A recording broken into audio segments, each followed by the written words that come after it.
Welcome to the PPM Winter Circle podcast. I am Hunter, and today we're going to introduce you to the crew.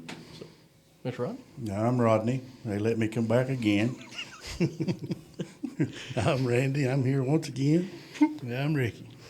And today we got our special guest. I'm Mike Robinette with the Topless Outlaw Dirt Late Model Series. Very glad to have him on here. A lot of big things we like to do, and this past weekend was supposed to be one of those things. It was supposed to be the Topless Outlaws PPM 40 at Mountain View Raceway. Unfortunately, due to weather, that race got canceled. And so this week we decided to bring on Mr. Michael here and get him on the podcast this week. So we're super excited to have him. He's been a big supporter since with the Topless Outlaw series. He runs it and owns it, and PPM has been sponsoring the last couple of years, and very excited to be a part of this. But I do have a question for you. Okay, go ahead. I know it's probably get asked this question a million times, but I'll ask it one more. How did you get the nickname Groceries? Well, I've heard so many rumors about it, I don't even know what's true now. You may not want to tell it. Oh no, I just figured it was hauling the bacon or something. No, Getting that originated at Waldrop's Transmission Shop, where Yeah. longtime owner of H.E. Vineyard, Patrick Dugan's race cars. I worked there, and a guy named Larry Ham worked there, and they might have been high, and I might have said something about that's higher than groceries, and somehow Larry kept on, and then Patrick Dugan tacked it on, and then 20, It just stuck, didn't it? 20, almost 30 years later, groceries. My race car even had hauling groceries under the 44 on it. Well, I didn't know that part. Yeah. Well, It's funny how stuff sticks like that. I'm telling you. Well, it's good to know that you used to race. I was going to ask if you used to race or if you just always been a serious promoter or anything. What tracks and did you race any series when you was racing? Well, I attempted a couple Tennessee Thunder races and some Southern All-Star races, and I asked the Southern All-Stars at Atomic, I said, how many cars y'all usually have? They said, no, we'll have 20 to 26 cars. So well, I went to Bulls Gap, and they had 84. I didn't make the race. So we go to Cleveland a couple of weeks later. I think they had 68, something like that. I told them, y'all should just put me on payroll. I'm good for y'all. What year was that? Back when was that? The tires were round. Probably good ones, too. That would have been in 2001. Yeah. I was driving for Matt Henderson's dad, and Matt and his dad Jack. Yeah, I remember Jack. Yeah. Yeah, we cut a deal. I was a street stock racer, running pure street at Atomic mostly, and I shared a garage with Richie Hodge. Y'all remember Richie Hodge? Yes, I remember Richie. He had half his garage and I had half, and they sponsored him, and they bought a car from, it was a 1-year-old Warrior from C.S. Fitzgerald. Yeah. And Wow. well, it's all sat around there one night, and they asked me to drive it, and He said, why not? yeah, and it turned out all right. It was. There wasn't any smoking involved in that, was there? No, sir. No, sir, there was not. I did not partake. I was kind of more of a beer drinker myself. Well, even because Randy brought it up, the whole tire deal. It's been a big old debate over the last few years, especially.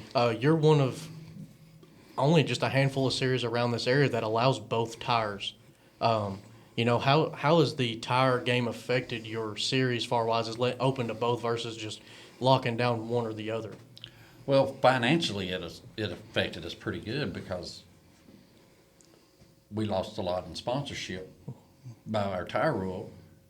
But I kind of figured it up that, if I want to go race at Wartburg and I only come Hoosier only, well, all his local guys, it's a mix. It's a problem with the promoter. And, we go to, if we went to Sanoa and we was Hoosier only, we'd be fine because they're a Hoosier only racetrack and it's a primary Hoosier area. But at the end of the day, I could either have quite a bit of sponsorship money from either or and a small car count. We done we done the tire rule we done with the American Racer and Hoosier combined, and I feel like we've matched them up very well. And we've had probably the best car counts this year we've ever had. Yeah. Well, good. So our first 3 races, we had 120 cars. 39, 40, and 41. That was our first 3. Yeah. That's good. That was the biggest start we'd ever had. Yeah. So Ray Cook has been very good to me. But at the end of the day, so was Pup and David Miller and the guys up there, Rachel. So I think we've come to a pretty good agreement with them. They still help us, and it's been good for everybody because we've had Hoosier win, we've had American Racer win. Yeah, yeah. So I don't think we could ask for a better balance. Absolutely. Yeah, exactly. Absolutely. Yeah, that'll work better for everybody. Yeah.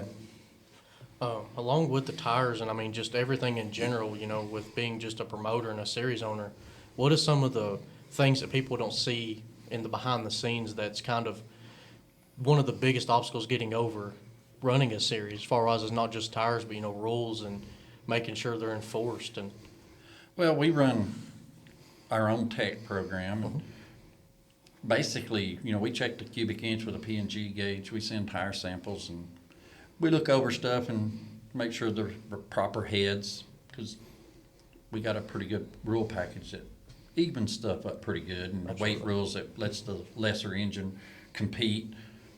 That's pretty much it. We don't get into too much of the body stuff other than the spoiler height. We keep a check on that and stuff like that. So we never have adopted the new Lucas rules. We'd stuck to the old body rules. all right, yeah. So I mean, even you know, like you said, you have your own tech program and stuff. From my knowledge, you used to actually tech back a couple years ago. Well, I've done my own since I've had the series, and we started the series in 19. Yeah. And we just happened to be at Smoky Mountain. I want to say in 20, we were the first week they let TNC race after the pandemic deal. And we was paired up with Joe Rush at Bulls Gap and Smoky Mountain that weekend, a Friday and a Saturday. And it just so happened Joe's tech guy had failed the night before or something, got hurt, or Yeah.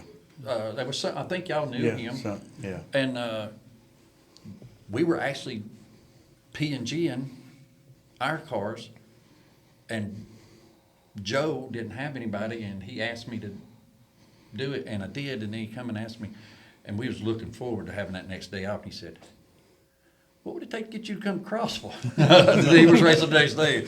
Well, I wound up at Crossville, and it formed a great relationship with Joe and Jesse. I think a lot of the guys there with their crew, and I guess a couple of years I traveled with Joe when I could, when the dates fell where we could, and I'd run his tech program.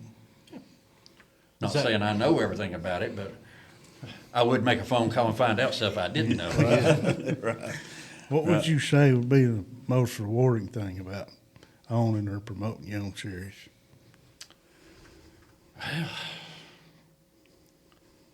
Sometimes when you got 40 cars and you look around and you've got guys racing in your series that you grew up watching, and you realize this is something you did from just having an ideal, and it turned into something like this. That's pretty rewarding. Absolutely. I mean, we've got 2 previous champions. It's Ronnie Johnson and Skip Art. Yeah. And then we had Corey Hedgecock won our first year in 19. Then Chase King's won 2. He's our only repeat. Yeah. And we got a pretty good points battle going on this year with Austin Neely and Anthony White. Yeah. So it's going to come down to our last race at Sonoa. Yeah. I was telling somebody the other day, I remember going in the pit as a kid when I got to where I could go in there, and Skip was there, and it's hard to believe he's still racing. And winning. Yeah, and winning. Yeah. What's he probably in his 70s? Oh, no, Skip's only, 60s? I think he's 60 or 61. I think he may have just, he's... Still yet, it's impressive to me, because... I think Ronnie is, I want to say Ronnie Johnson is 69. Yeah. And I think around the week of Christmas or so, he'll be 70, I believe, this year. Yeah. They don't act like it, do they? They sure don't. No. I mean, they don't. I mean, Skip won that race at Smoky Mountain there, and he was absolutely up on the wheel. Yeah. You know, and I've heard Ronnie even say it at Smoky Mountain. You know, it's a lot harder now, but he said we still got to get up on the wheel and put on a show, or we're not doing our job. Yeah. Yeah. And they just feel that way. When you know what it takes to wheel one of those cars, and then you see that, you appreciate it. I mean, Yeah. any of these guys that's doing it and doing it well, I appreciate it. But when you see an older guy that's still in that shape, good a shape, and he does it, that's impressive. That's Well, very impressive. It's like a good golfer till you go try to hit that white ball. You don't know how hard it is. Yeah. They make it exactly. look easy. Yeah, that's a fact. It is pretty tough. Yeah. You know, we talk about age.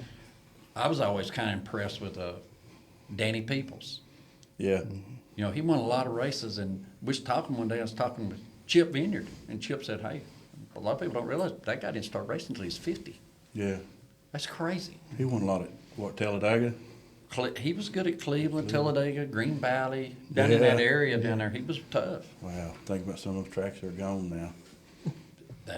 Yeah, we see that a lot. Yeah. There's some that's gone I don't miss. I tried to get around them. I didn't get around them very good. Speaking of that, what was your favorite racetrack, or what is your favorite racetrack? Are you going to put him I on the can't spot now? pick a racetrack.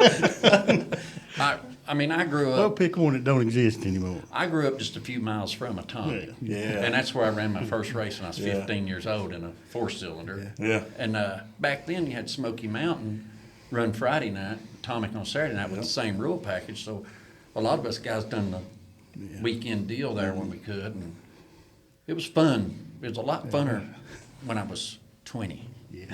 I didn't mind working on them so much. I have to agree with you. I miss Atomic.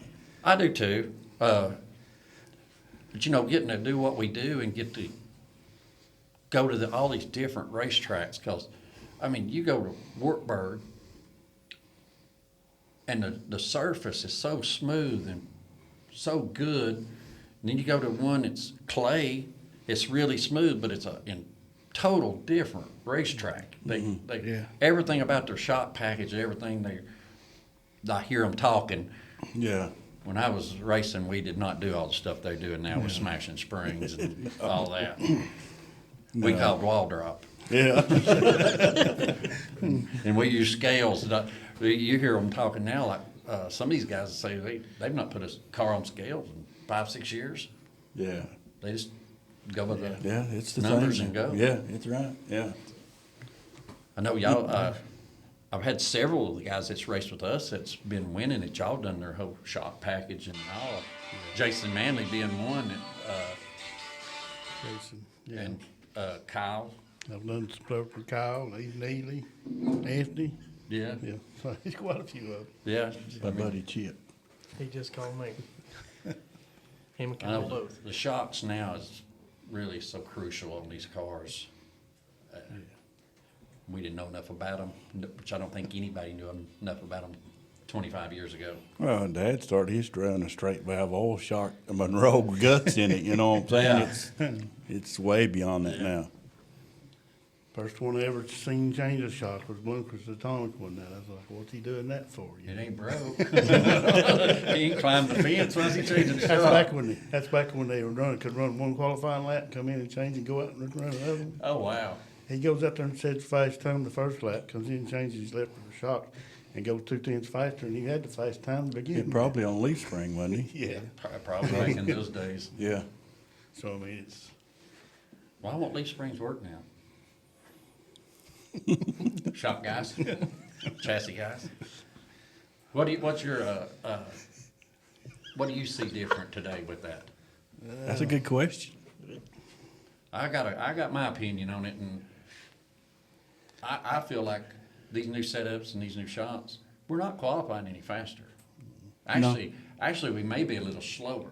Yeah. The only thing I notice is how much faster we are the last 10 laps. yeah. Where That's what there you- was a ton of fall off back at the oil shop days and all that. That's the only thing I really noticed. That's what I was gonna say, that there's, a lot of times qualifying with the 4-bar deal, a lot of guys get too much traction. Yes. And it slows them down. And then where a leaf spring would keep up with them, I think, qualifying a lot of times. But like you said, later in the race is where that shows up that leaf spring didn't have the side bite that a Yeah. 4-bar does. Yeah. Yeah, And right. you think a lot of that would be credited to the technology and the shocks is, I think a lot of it's just the way the leaf spring works. It's just it's. I guess what I'm saying is, if you're looking at for side bite, it's better to have that coilover controlling it instead of a leaf spring and a coilover. and you can slow that down with the bar angles Yeah, to your comfort, I it's guess, just a little lot better. freer working in my mind, Yeah, right. especially when you're on the gas and the leaf spring wraps up. And Yeah. I hadn't seen a leaf car in a while. I seen an old B hobby, guess. Well, no, it's this year, so they call it street stock now. A street stock was at Mountain View on Leaf Spring, and he qualified second. And there was probably about 12, 15 cars. Yeah, But as again, throughout the later in the race, he started to fall back, and everybody just kept going forward, and he kept losing. Yeah. But it was nice to see a Leaf Spring car just right up there, like it was. You All probably right. don't remember it, but back years ago, they started cutting them leaves off and putting a pound bar on, running a half leaf. yeah, And then that's when the first time you really started seeing the cars move around, like John Jones. Yeah. Did he Yeah. run a half leaf yeah. there for a while? Didn't Rick Sam Williams run that some? Yeah. Now didn't Biggin over at Stinger. Yeah. well didn't Biggin have the guys out Stinger at one time on a leaf spring right rear and a 4-bar left? Yeah. Yeah, It was an odd, Been looking at odd deal, everything. but Yeah. I believe Rick Williams won a bunch of late Yeah. races Yeah. with that package. Yeah. I know Charlie Jackson had a car over there that was like that. yeah. There's a name I hadn't thought of in a I while. lived with Charlie. Do you really? Yeah. That's what I love about the dirt late model racing. You know, they put some rules in to limit some of that, but the ingenuity and the technology and the thinking it takes to make one go is what I love about it. I do too. I like to see that. Well, the racers are always thinking about it. Yeah. They go to sleep thinking about it. They dream about it. They get up and they're trying to figure out another way to go faster is what I believe. So If you want that's, to win, you better be. yeah, Yes. yeah, exactly. Eat, sleep, and breathe it. Yeah. And y'all provide a lot of parts for those dreams. Good. Yep. Cause I've been here, I think it's 2 or 3 years ago I was in here and one of y'all was in there designing some A-frames for something. Somebody had an idea on. Y'all was changing geometry on something for, I don't even remember what it was, but I forgot about everything I've done. So I have another question for you. Okay. Along with that, like you said, you come in a couple years ago. How did the relationship between you, the Topless, and PPM come to be? Like, did y'all just, like, how did that all start? well, it probably started when in 19, I started putting the rule package together, started booking some races, and I thought, well, I better go bumming. So I come down here and I talked to Rodney and I bummed him out of some money, and they've done it every year, and I probably fell short on my part more. I know I've drug my feet this year, but I tried. I've got a great announcer, Brad Bird. He wears y'all out on the intercom, and you can look on heat races. It'll be the PPM heat race, and I won't even know it. I'll be over here and I'll pull up my race pass to look at something, and Yeah. it'll be the B&B race engine, B main number 1, the PPM race parts, He's B good. main number 2. He's good at that. Yeah. He's excellent at that. Yeah. He does our write-ups, and I know when he wrote up about this race that got rained out originally, he was talking about your dad and stuff in there, Yeah, I've seen that. and I had no idea, none of that stuff. He put stuff in there. Yeah, I seen that. And I knowed immediately. Brad's wrote this. He's the only one that would have known it. Yeah. Yeah. Yeah. He just recently went into the Wartburg Speedway Hall of Fame. He Brad did this year. I thought that was really good. Yeah. Because that's where he got his start with his announcing was Gus Childers. Because he's the only one in the whole county had a wireless microphone, he told me. And Gus would get him come down there to do that fan appreciation day and stuff. And it turned into him announcing for him. And look what Brad's done in dirt since then and the stuff he's been a part of. But all of our write-ups and all that stuff like that, Brad has brought so much to make us look so much more professional than we ever have before. Yeah. And I can't thank him enough for because he knows more about the series than I do. He'll write this stuff up and he'll say, this is gonna be the 70th or 8th or whatever. I think, how the hell does he know that? I don't have no idea how many races we've run. And I asked him one day, he said, it's on dirt. Well, I went in there, I couldn't find it. It may be on there, but I don't know where it is. You're just trying to keep it between the ditches. ain't you? Yeah, absolutely. You know, you was talking earlier about that. A lot of it is, this is a balancing act because, you know, we got to satisfy our sponsors. We got to satisfy all the racers. We got to satisfy the racetrack. And at the end of the day, we got to put on a show for the fans because it's getting harder and harder to keep them in the grandstands these Yeah. days. Yep. So the better we can put on a show for them and stuff, the better things are going to be in the future for everybody. Yeah. And Brad is real good about trying to get people to bring people and different things. And we go out and talk to a lot of folks, try to get people that's never been to the races to come. Yeah. You know, and you talk about tracks giving away tickets, and a lot of them do, but a lot of them are giving tickets to people that's going to be there anyway. Yeah. You know, I'd rather see them go out here to a school or go to Home Depot, walk through Home Depot and give out 50 tickets to people that you've never seen before. Chances are they got a free ticket, but they're going to bring the wife, the kids, and they may be there every week after that if you entertain them once you get them in the gates. Yeah. Yeah, we could talk about that type of stuff all night, I believe. Yes, there's a lot of things we could all do and do better Yeah, than we do. exactly. That's a fact. So on that note, if you had the magic wand, what was the one thing you would change in late model racing? Across the board. Across the board, we'd put on more topless outlaw races. Just wave the wand. Here we go. Good answer, good answer. Good answer. Yeah. All right, guys. So I'm going to send you on to our PPM Winter Circle podcast product spotlight.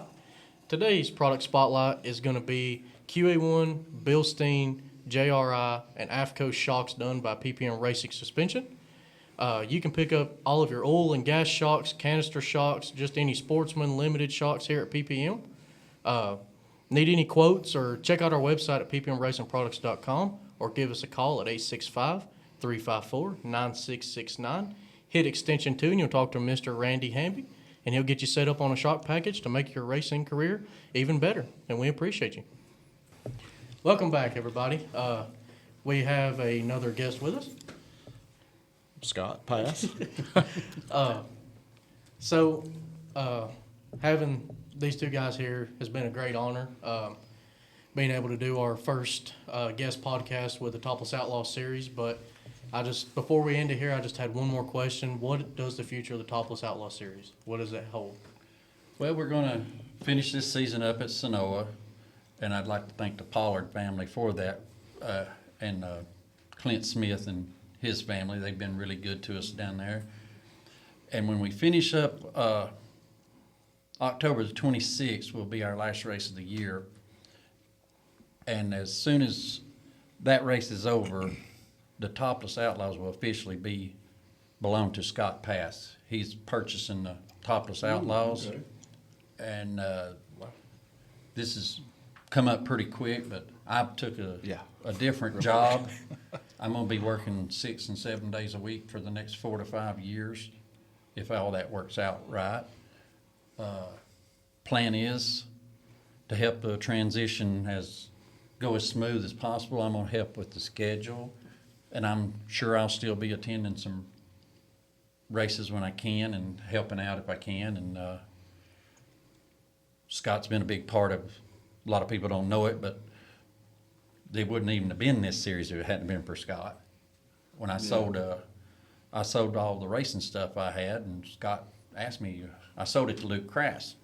Then Scott asked me one day, he said, well, what are you going to do now if you ain't got the race card? I said, well, I'm thinking about starting a series for the limited guys. And Scott just stopped me and said, I've been saying this for a long time. Somebody needs to do this. And I just, yeah, and I went on. And I had, at that time, I really had no intentions of doing that. I just threw that out there. Right. And I don't know, a month or two went by, and my phone rang one day and Scott called and he said, well, what happened to this series you was gonna start? And I said, well, I was hoping everybody forgot I said that. And he said, no, man, you need to really do this. So we had a meeting at my house Scott came to, and Scott helped me a lot with the rules, which back when I raced, Scott was my engine builder. And we've been friends now for a lot of years ourselves. And, Since Atomic. since Atomic Speedway, yes. Yeah. So we put it together, and it's been going for 6 years now. And me and my wife's got a lot of stuff we want to do on the weekends when we do have time to do it. And my wife has done a great job helping us, but she's thoroughly over her Saturdays being booked up at races. I promise you, she's over it. But I really entrust Scott he'll keep it going just like it's been going. He's not gonna, that was the biggest discussion we had, was to make sure the rules are gonna stay the same, because we've had a lot of guys spend a lot of money building engines for this series. And we've got a lot of racetracks across the country now that has adopted our rules. You look and it says Topless Outlaw rules. So when we make a rule change, it affects three or four states now with some of their limited racing. Exactly. We don't make rule changes unless it's just absolutely necessary. And a lot of the racetracks that communicate with us a lot, we reach out to and tell them, you know, we're about to do this and this is why. And typically they say, well, that sounds great, because it is something. We don't do anything just to be changing. It costs too much money when you change rules. And that's the big factor was Scott will keep the rules the same. And he'll probably do a better job of promoting it than I did. I'm no promoter. I like racing and I like going, but most all the help is going to stay. And Brad Bird will most likely, he talked like he'll stay on. Mike Price will stay on as race director, and Yes, Mike. Jeff Munger will stay on and helping in the pits, and John Gilmore will stay on helping in the pits, and I'll help when I can if he'll have me. I might get fired from something I started. Is he gonna get John to help him any? I don't know. You think you can get John LaFon to come to help you with the races? I don't know about that. We do get him to some races, though. He comes to does some. Does he? comes to Does some. Yeah, he And John's doesn't been go to a lot. John has been a supporter of the series since day one. Yeah, has. he's a good He guy. has. Yeah. And that's one of the, I would like to thank a lot of the guys that has helped if we got an extra minute. Absolutely. Since I've had the series, I mean, we had Vision Wheel, Discount Tire, done a lot for us. Napa went above and beyond for us. There's another parts store I'm not happy with, so I ain't gonna give them no credit. They're original. CBR Race Cars has helped us quite a bit, Chip. And all the engine builders. I have probably wore them out. I've been in their shops asking questions when I was writing the rules, from Travis Fulk to Stumpy up at Vic's, Scott and John. Junior Weisgarber's helped a lot. Chuck Smith, I've been on the phone with him. Actually, we've even talked a little bit with Jay Dickens on something there one time, and but typically we tried to keep it right here in our area with our rule package. But Wartburg Speedway gave us our first ever race. He was at that first meeting, and the night we had the meeting to discuss if it was worth even doing, Raymond said, well, I'll give you the 3rd of July race, and we've had it ever since. Yep. And it's been really good. Mountain View, we've raced at.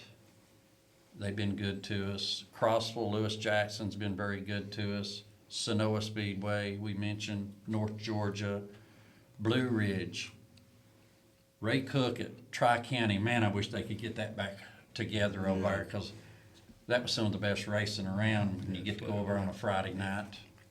Bulls Gap, we got to go up and race some with Vic. Roger and Casey at Smoky Mountain's been real good to us. And I feel like really good friends with Gary Hall. And you know, Gary and I was around each other for a lot of years at the racetrack, and now we've become pretty good friends, and I love our conversations on the phone, and Gary's so knowledgeable, and he's been very, Yeah. very supportive of the series. We got to go to Charlotte with Joe Rush and Dalton Lamb with the grassroots. We got to run a couple of races over there, which was that was kind of a bucket list thing for us. That was pretty good, and we got to go to Talladega. I think Adam Stewart let us come down there last year. What else have we been to? Duck River, Dixie. Dixie Speedway this year was our first trip, and Marshall Green was great to work with. And I got to meet Mickey down there. That was interesting. I like Mickey. He's a straight shooter. Yeah, right, yeah. He'll tell you what's going on. We get to go to Duck River. We got to go down there a few times, and I'm sure Scott will be down there this year.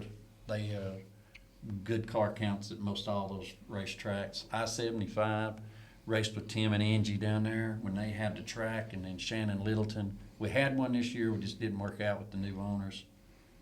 So that'll be something Scott can work on for next year. The first year, come down here, like I said earlier, come down here, decided I better go out bumming some money for the series, and Rodney wouldn't just say yes. He got the brother together, and they huddled over, and then they come back, and they gave me a number, and we've done that ever since, and they've been very good to us. And I hope that relationship will carry on with Scott, because Scott will do a good job for him, probably a lot better than I have.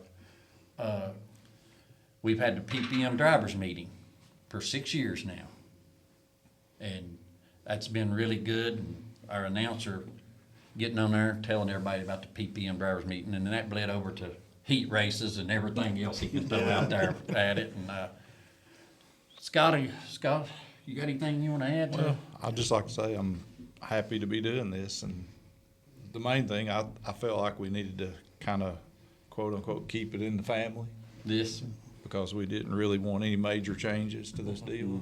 And you get outside the family, you may not know what you're going to get.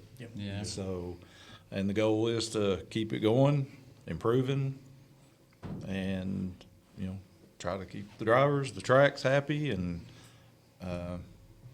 put on a good show for the fans, because without fans coming in the stands, racetrack owners is, not very happy. So, Right. Yeah. and, there'll be some things coming out about some scheduling things. We're already working on the schedule for next year, just trying to get ahead of the game. And one that looks like it's pretty solid will be pretty exciting. Are you going to try to keep the schedule starting in May and Yeah, not wanting to start yeah, early? yeah. I mean, I'm not a race early, race late guy either. I mean, I think you burn out your fans, your drivers. Yeah, you can, yeah, I guess I'm old school. yeah. Tell you, So, after Labor Day, the tracks start competing with UT football. yes, And I I'll do. tell you can see a difference in the grandstands. And Absolutely. we've always tried to lay off of it best we could. So it's just football in general, I mean, Yeah. I yeah, mean, they got their kids playing Little League or whatever, it affects their weekend. it does. And that all comes around, One around thing, Labor Day when Wartburg and Tazewell shuts down right around that same time. And then the high school sports kicks off, and that's what everybody just shifts their focus to. Yeah, if we have any changes, that's not going to be the rules package. I mean, Right. the engine package, tire rule. I mean, the tire rule, as always, could change because the industry could dictate something. Right. But other than that, happy with the tire rule. Yep. Definitely happy with the engine package, everything in the rules that way. One thing he and I talked about on the phone before we got down here, there is going to be one change for sure next year. That's our purse. Yes. There will not be a $2,500 purse anymore. This was going to be the last year of it anyway, and it's a The good bare transition. minimum is $3,000 purse for the Topless series. yeah. I think these racers deserve it. Yeah. They put on a Yeah. show, and they're spending a lot of money. I Yeah, agree, yeah. so, You know, I don't know. And Scott, we've discussed it and we announced it earlier that this last race down here is gonna be the PPM Okay. race at Sonoa. To be the PPM 44. It's 44 laps. That was Clint Smith's number. That was my number. And rest his soul, that was Dave Bilbrey's number. Yeah, yeah. We lost him. Good old Dave. Yeah, so, and I believe that was Roscoe's number, Smith, Clint's father. It was, It yeah. was. And, Yeah. so hopefully, we'll get that one in. We typically have I think we had 41 cars at Snow in the spring for 3,000, and this race is for 5,000 and October 26th. And, I believe, Georgia may be off that week. I think that's what it was. You hope they are. Yeah. They were Well, off, they were off a little bit. If Clint's Saturday. watching this, I hope Tennessee's already beat them by then. Yeah. Right. Well, along with that, you know, your history with PPM and everything else, just from what I have been able to grasp and understand, I mean, we appreciate you very much for all that you've done for us and the racing community in general these Well, past 6 years. And there is Roger Dixon at Yep. Chattanooga Valley Auto. Yes. I've got to thank him. He has done so much and asked for so little for racing. He really does. He helps a lot of people. He's helped this series since 2019.